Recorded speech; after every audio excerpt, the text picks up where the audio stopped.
একটা বিড়ি খাবো, বিড়ির যে বর্তমান দাম বাড়ছে তাতে কি সাইড সুইডে কেউ আছে নাকি? এ তো ভাগে খাওয়ার মতোই নাই।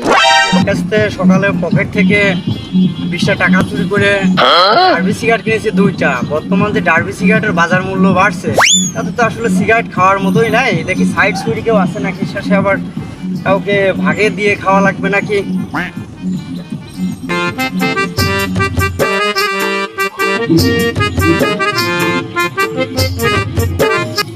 একটা সিগারেটের দাম 10টা টাকা যদি হয়, কি ডার্বি সিগারেট খাওয়া যায়? খাওয়ার মতো আছে নাকি? সিগারেটের বাসনা। আরে ভাতিজা,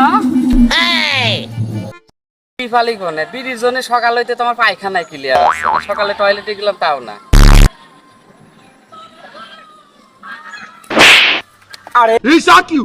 He shock you.